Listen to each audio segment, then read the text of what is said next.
रमेश का एक छोटा सा परिवार था जिसमें एक खूबसूरत पत्नी और दो प्यारे बच्चे थे।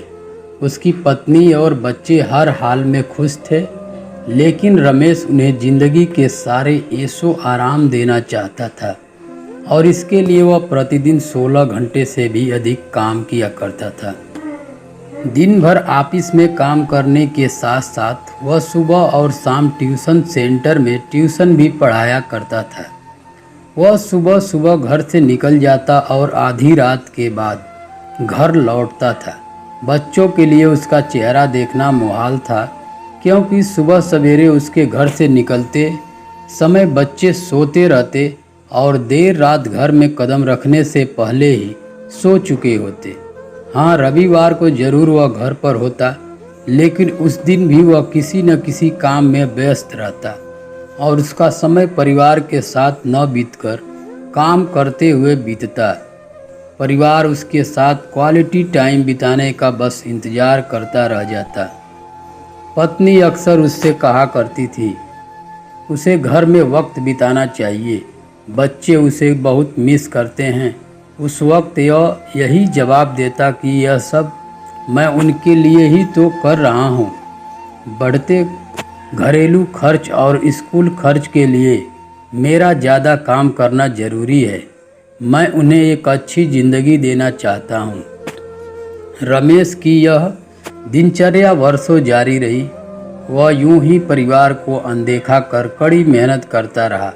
इसका प्रतिफल भी उसे मिला। उसे पदोन्नति प्राप्त हुई, आकर्षक वेतन मिलने लगा। परिवार अब बड़े घर में रहने लगा। खाने पीने और अन्य सुविधाओं की कोई कमी उन्हें न रह गई। लेकिन रमेश का यूं ही काम करना जारी रहा। वह अधिक से अधिक पैसे कमाना चाहता था।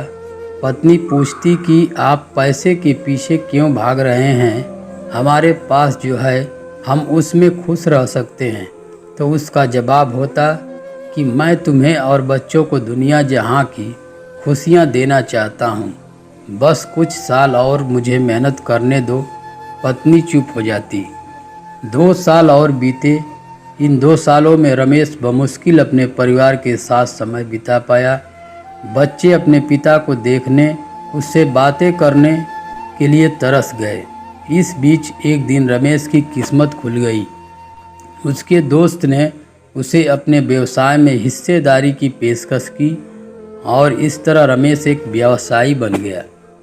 व्यवसाय अच्छा निकला और रमेश को पैसों की कोई कमी न रह गई थी। उसका परिवार अब शहर के सबसे अमीर परिवारों में से एक था। उसके पास सभी सुख सुविधाओं और विलासिता थी, लेकिन अपने बच्चों से मिलने का समय उसके पास अब भी नहीं था। अब तो वह बमुश्किल घर पर रह पाता। उसका अधिकांश समय शहर से दूर बिजनेस टूर में बीतता।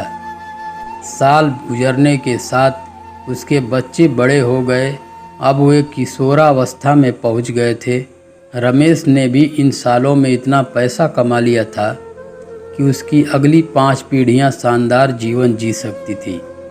एक दिन रमेश के परिवार ने छुट्टी बिताने समुद्र तट स्थित अपने घर जाने की योजना बनाई।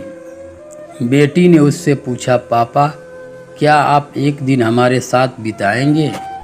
रमेश ने जवाब दिया, हाँ ज़रूर। कल तुम लोग जाओ, मैं कुछ काम निपटा कर 2 दिन में वहाँ पहुँचता हूँ। इसके बाद का मेरा पूरा समय तुम लोगों का है। पूरा परिवार बहुत खुश हो गया। वे समुद्र तट स्थित अपने घर चले गए। 2 दिन बाद रमेश वहाँ पहुँचा, लेकिन उस दिन उसके साथ समय बिताने कोई नहीं था। दुर्भाग्य से वे सभी उस दिन सुबह आई सुनामी में बह गए थे। रमेश अपनी पत्नी और बच्चों को कभी नहीं देख सकता था। करोड़ों की संपत्ति होने के बाद भी वह उनके साथ एक पल नहीं खरीद सकता है। वह पछताने लगा। पत्नी के कहे शब्द उसे याद आने लगे, आप पैसों के पीछे क्यों भाग रहे हैं? हमारे पास जो है हम उसमें खुश रह सकते हैं। तो दोस्तों, इस कहानी से हमें यह सीख मिलती है कि पैसा सब कुछ नहीं खरीद सकता, इसलिए पैसों के लिए अपने परिवार को महत्व देना कम मत करें। पैसा खो देने के बाद फिर से कमाया जा सकता है, लेकिन अपनों को खो देने के बाद दोबारा वापस नहीं पाया जा सकता है।